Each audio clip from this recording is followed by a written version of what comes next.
네, 오늘은 중요한 책 한 권을 여러분들에게 소개를 해드리겠습니다. 대한민국에서 교회를 다니는 모든 평신도가 읽어야 할 책이고 목회자도 꼭 읽었으면 하는 그런 책입니다. 제목은 21세기를 위한 평신도 신학입니다. 캐나다 리전트 칼리지 교수인 폴 스티븐슨이 1999년도에 썼고 2001년에 한국의 IVP 출판사에서 번역이 된 책입니다. 저는 이 책을 캐나다에서 처음 접했어요. 캐나다에서 신학 공부를 할 때 평신도 신학, 또 일터 신학의 전문가인 폴 스티븐슨 교수의 강의를 듣기 위해서 제가 리전트 칼리지에 가서 이분의 수업을 개설하게 된 적이 있습니다. 이 수업의 교과서 중에 한 권이 이 책이었어요. 영어 책의 제목은 The Other Six Days Vocation, Work and Ministry in Biblical Perspective. 그래서 또 다른 6일, 성경적 관점에서의 소명, 일, 사역이라는 책인데 저는 이 책을 읽고 충격을 받았어요. 제가 40년 동안 신앙생활을 해왔는데 처음 접하는 내용이었습니다. 교회 생활을 그렇게 나름대로 열심히 했고 또 선교단체에서 훈련을 받았는데 왜 이런 것을 여태까지 들어보지도 못하고 배우지 못했을까 이런 생각이 들었습니다. 네, 사실 이 책의 원래 영문판 제목은 The Abolition of the Laity, 평신도직 폐지였다고 합니다. 근데 원래 제목이 이 책과 더 어울린다고 생각하는데 하지만 약간 제목이 가격해서 좀 더 대중적인 제목을 바꾸기 위해서 The Other Six Days라고 한 것 같습니다. 이 책의 저자인 폴 스티븐슨은 특별한 이력을 가지고 있습니다. 그는 29살에 21개의 교회를 감독하는 성공한 목회자로 살다가 세상 일에 대한 경험이 없는 목회자로서 한계를 경험하고 소년 동안 목수일을 하면서 가정교회를 돕는 이중직 목회자의 삶을 살게 되었다고 합니다. 그런 이러한 경험을 통해서 하나님 만드신 세상을 올바로 섬기기 위한 평신도 사역의 중요성을 인식하고 평신도 신학을 연구하고 그것을 보급해 나갑니다. 예, 평신도 신학이라는 용어가 반복적으로 언급이 되고 있는데 이것이 무엇인지 많은 분들이 생소할 거라고 생각이 돼요. 여러분 온라인 서점 같은데 평신도 신학을 검색을 하면 다양한 책들이 나옵니다. 예를 들면 평신도를 위한 신학, 또 평신도를 위한 구약성서의 신학적 이해, 이런 책들이 있는데 네. 여기에서 의미하는 평신도 신학은 쉬운 신학을 의미해요. 신학적인 전문 교육을 받지 않은 평신도가 이해할 수 있도록 쉽게 설명하는 신학이라는 의미입니다. 근데 원래 평신도 신학은 이런 의미가 아니에요. 평신도 신학은 뭐냐면 평신도의 정체성과 또 지위와 역할에 관한 신학이에요. 하나님 앞에서 평신도가 어떤 존재인지 그리고 교회와 세상에서 어떤 역할을 해야 하는지에 대한 것입니다. 이 책은 크게 세 부분으로 나뉘어져 있어요. 첫 번째는 평신도와 성직자의 구별이 없는 한 백성, 또 두 번째 2부는 하나님이 부르시고 구비시키는 백성, 3부는 세상 속 백성의 사연입니다. 1부가 이 책에서 가장 중요한 부분인데 1부에서는 성경적 또 역사적으로 평신도가 어떤 존재인지 또 성직자는 어떤 존재인지에 대해서 설명을 하고 있어요.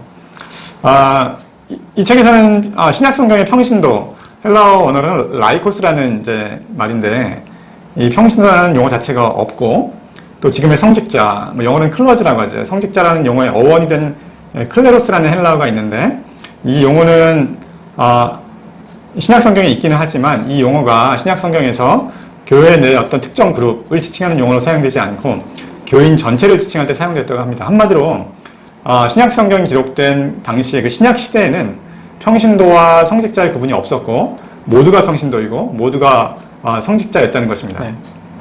보통 교회에서는 목회자와 평신도를 나누고 또 이들 안에 이제 위계가 존재하죠.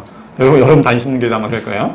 목회자가 보통 리더이고 평신도는 따르는 사람이고 목회자는 이제 보통 더 믿음이 좋은 사람이라고 이제 이렇게 인정이 되죠. 평신도는 믿음이 좀 부족한 사람. 목회자가 주로 가르치는 역할을 하고 평신도는 배우는 역할을 하고 목회자는 지시를 주로 하는 분들이고 평신도 역할이 이제 순종이라고 많이 아마 배우셨을 거예요, 교회에서. 우리의 교회 안에는 이런 위계가 있는데 이것이 성경의 가르침은 아니라는 거예요. 평신도와 성직자, 목회자는 수준이 다르고 차원이 다른 그런 집단이 아니라 하나님 안에서 똑같이 존중받고 인정받아야 할 한 백성이라는 것을 이 책에서 설명을 하고 있어요. 네. 2부에서는 이러한 성직자와 평신도 구분이 우리의 언어와 삶에 어떤 변화를 가져왔는지를 설명하고 있습니다. 이런 목회자와 평신도를 구분이 거룩한 것, 또 세속적인 것으로 구분하는 이혼론에 영향을 미쳤다고 이제 보고 있는데요. 대표적인 것이 소명. 소명을 기독교적인 일에 부름받는 것으로 대체하는 것입니다. 그러니까 세상의 일은 소명이 아니고 교회의 일만 소명이 되는 것입니다. 주의 일이란 용어도 보통 교회 일을 의미하는데 그렇게 되면 세상에서 하는 일은 주님의 일에서 배제가 되는 것입니다. 사역, 미니스트리도 교회 일을 사역이라고 하고 직장에서 하는 일은 그냥 일입니다. 교회 일, 종교적인 일보다 더 가치를 부여하는 것이 성경의 가르침과 다르게 평신도, 성직자를 구분하는 영향이라고 보고 있습니다. 3부에서는 평신도들이 세상에서 어떻게 살아야 하는지에 대해 설명하고 있습니다. 평신도들은 하나님의 세상이라는 사역자로 부름을 받고 소명을 받은 영광스러운 사역자이기에 세상에서 왕 같은 제사장으로 세상을 섬겨야 한다고 말하고 있습니다. 사실 이 책을 읽기 전에는 평신도로서 나름대로 교회와 또 세상에서 열심히 사역을 하고 있지만 뭔가 약간 이제 목회자에 대해서 이렇게 약간 뭐 열등의식 이런 게 좀 있었던 것 같아요. 그리고 하나님에 대한 열심히 있는 사람이라면 목회자가 되는 것이 바람직하다는 생각이 있었던 것 같아요, 저한테. 그래서 저도 평신도로 오랫동안 살아왔지만 신학 공부를 한 뭐 몇 가지 이유가 있는데 그 중에 하나가 가능하면 목회자가 되려는 이유가 있었어요. 하지만 제가 이제 캐나다에서 공부를 하면서 이 책을 읽고 또 공부를 하는 중에 평신도가 하나님 앞에서 목회자와 동일하게 영광스러운 호칭이라는 사실을 깨닫게 돼서 이 땅을 살아가는 수많은 평신도들이 그런 자부심을 갖고 살면서 또 교회와 세상에 사역을 하면 좋겠다는 생각을 갖게 되었습니다. 그런 일을 돕기 위해서는 저도 목회자가 되는 것보다는 평신도로 남는 게 좋겠다고 생각을 하고 평신도로서 여러 가지 일들을 돕고 있습니다.